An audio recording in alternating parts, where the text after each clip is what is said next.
예, 그래 보이더라고요. 예. 그래요. 하여튼 그런 경위로 해서 지금 이제 좀 알게 되신 것 같은데, 그래요. 그게 이제 평수가 조금 많긴 하거든요. 그러니까 우리가 이제 시효 취득할 때, 그 뭐 20년간 이제 평원 공연하게 뭐 이렇게 점유하고 이러면은 뭐 그 소유권 취득이 당연히 시효 취득이 당연히 되는 걸로 생각 안 하는데, 그 소유이사로라고 하는 부분이 요건이 하나 더 있어요. 그걸 이제 자주점유라는 표현을 쓰거든요.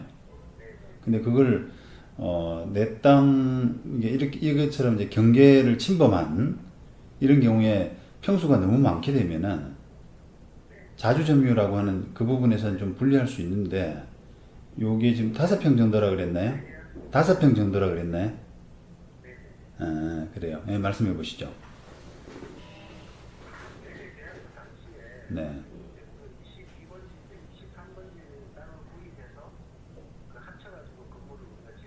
네. 네.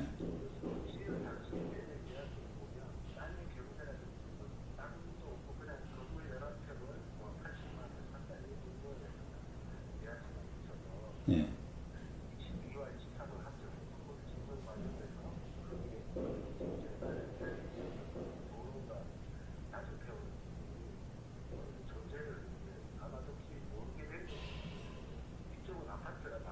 그 지금 그런 그 상대방 땅이 지금 다시 21이잖아요. 예, 그 다시 21을 점유하기 시작한 게 우리 때부터예요? 아니면 그 전 소유자부터예요, 또?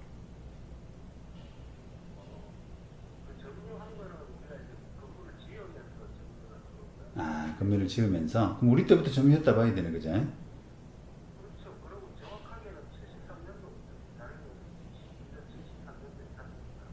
아니, 근데 점유한다는 것은 기본적으로 남이 못 들어오게 한다든지 통제한다든지 하는 그런 행위가 있어야 되거든요.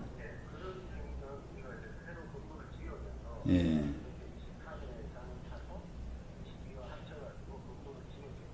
네.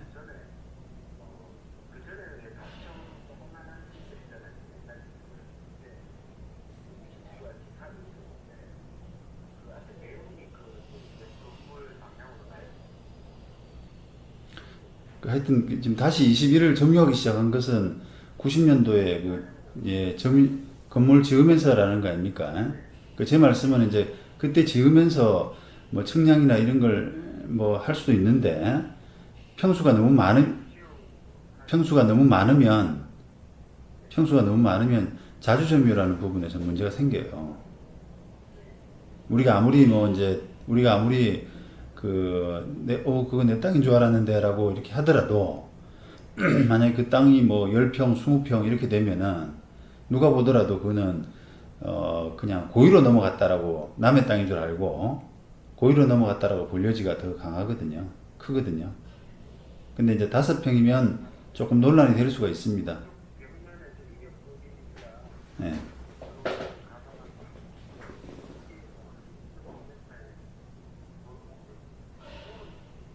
예, 그러니까 그게 이제 아까처럼 20cm, 30cm 하면은 그거는 자주점유가 가능한데 지금은 폭 자체가 벌써 1m가 넘잖아요. 예, 그러니까 이제 그게 논란이 된단 말이죠. 네, 네.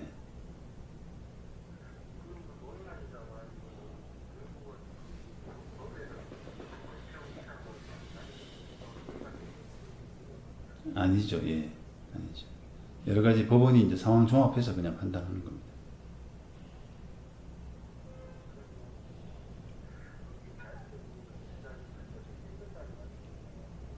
한번 해볼 법한 사건입니다. 예.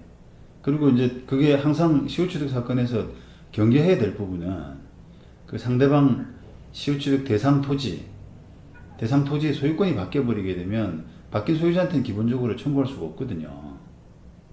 지금 현재는 김모 씨인데 그게 뭐 살아 계신지 아니면 뭐 돌아가셨는지 모르겠습니다만 그 상태에서 이제 소유권이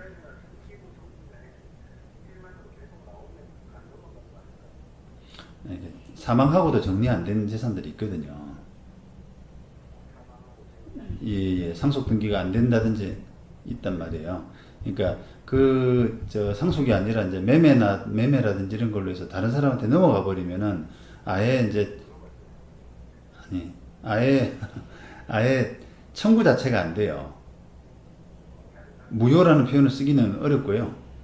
그 사람에 대해서는 대항하지 못한다라고 하는 표현을 쓰는데, 예, 그러니까 그렇게 되니까, 잠깐만요. 예? 그렇게 되니까,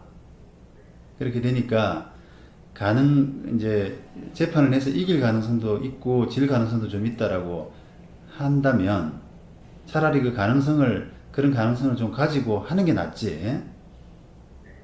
뭐, 무작정 그냥 이대로 있다가, 상대방이 그냥 소유권 바뀌어버리면, 맥없이 그냥 진단 말이죠. 예. 그래서 지금 재판을 하는 게 좋다라고 하는 게 이제 의견입니다.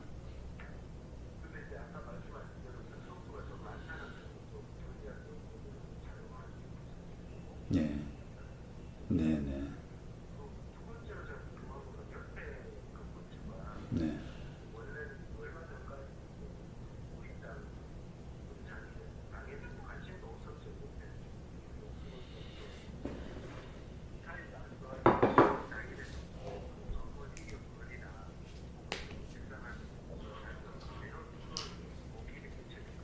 네.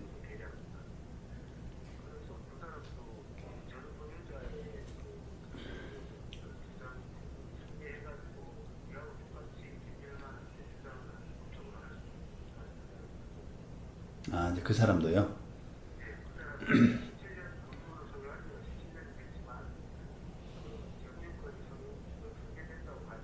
네. 예. 예.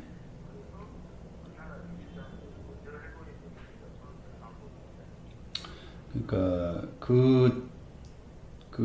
다시 21일에 대한 땅의 그 매너리 못된 말이죠. 수도 계량기. 그거는 저 옆집 사람 거고. 예. 예. 예. 그러면 그 땅을 다시 21일 그 땅을 어떻게 뭐 일부분은 우리가 점유하고 있고 일부분은 저 옆집에서 점유하고 있고 이렇게 해도 따질 수 있는 거예요. 어떤 거죠?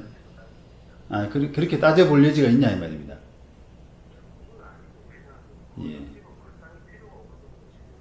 점유를 했냐 이 말입니다. 점유를 필요하냐 안 하냐의 문제가 아니라 밑에 저 수도 계량기가 있으면은 어찌 보면 지하 공간은 적어도 점유를 했잖아요. 토지 소유권이라고 하는 게 이제 지상뿐 아니라 지하에도 미치기 때문에 지하를 점유했다고 볼 수 있지 않습니까? 그러니까 그거 빼고는 그러면 우리가 점유했다 이렇게 볼 여지는 없어요? 만약에 그 점유가 이제 겹치게 되면. 뭐 그 정도로 해서 다투면 되지 않나요? 그렇지, 그렇지. 그렇지.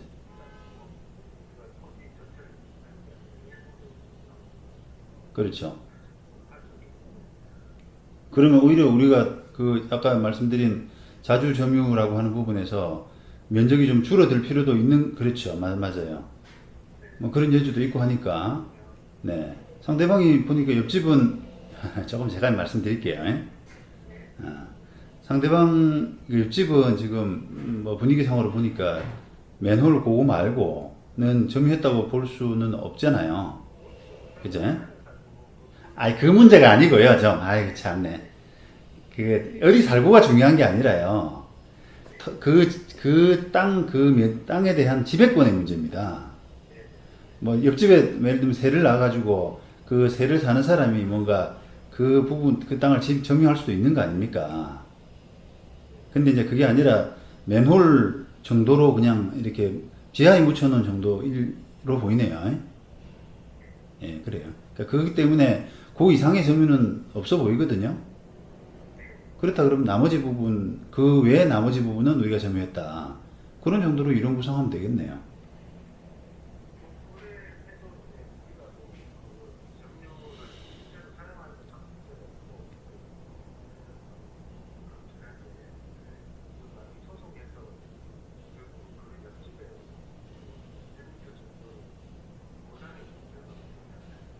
모르겠습니다. 하여튼 소송 자체는 어차피 지금 그 다시 20일 소유자 살아계시면 그 사람, 돌아가셨으면은 상속인 상대로 소송이 일어나기 때문에 어찌 보면은 그 옆집에 이 소송하고 있는 사실, 우리가 소송하고 있는 사실이 옆집에 알려지지 않을 수도 있어요. 물론 알려질 수도 있고요. 예. 그래요. 네. 다 됐나요?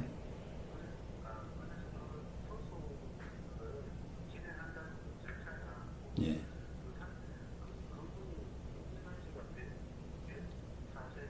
네. 예. 네. 네. 뭐 상속인이 없는 경우는 별로 없습니다. 그냥 혈혈 단신으로 돌아가신 경우는 별로 없잖아요.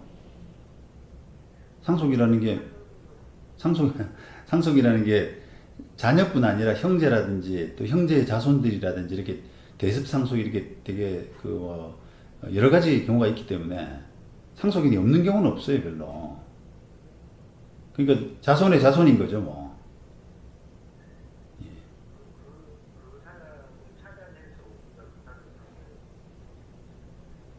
뭐 이제 지금 김모 씨 등기부상에 나타나 있는 그 김모 씨를 피고를 일단 잡는데 그 소송 도중에 사망했다는 부분이 밝혀지게 되면은 당사자 표시를 좀 변경해서 법원에다가 그 뭐 사실조회 같은 걸로 해서 상속인을 밝히는 절차를 좀 밟게 됩니다. 예, 그래서 결국은 이제 그 돌아가신 분, 만약에 돌아가셨다 그러면 돌아가신 분의 상속인들, 그 밑에 아들이 될지 손자가 될지 모르겠습니다만 그런 사람들을 상대로 소송이 이루어지겠죠. 뭘 복잡해요? 뭐 그게 뭐 그건 기본적인 절차죠, 뭐 그게 민사재판에.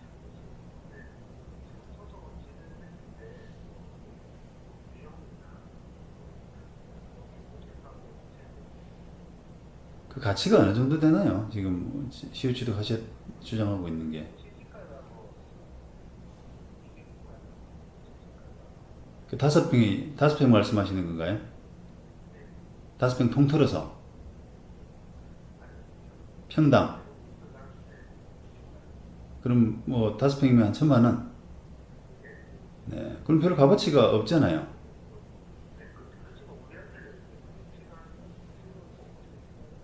그 별 가치가 없으면은 변호사 선임 하에서 돈 들여가지고 재판을 실익이 있냐 이 말입니다.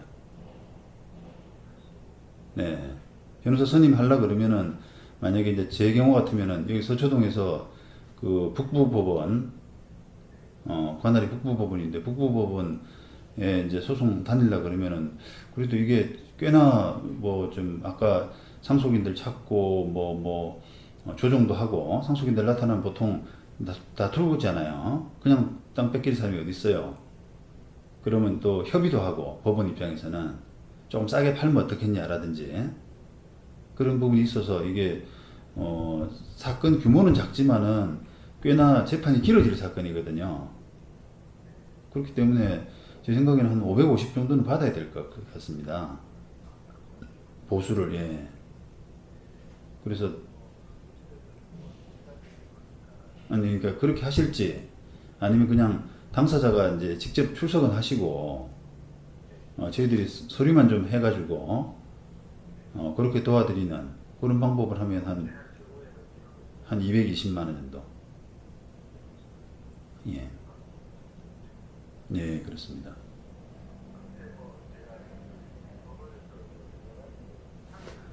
그럼요. 다 상의는 해드리고 법정만 본인이 나가시는 거예요. 예. 서면이나 접수 이런 거 다 해드립니다, 저희들이.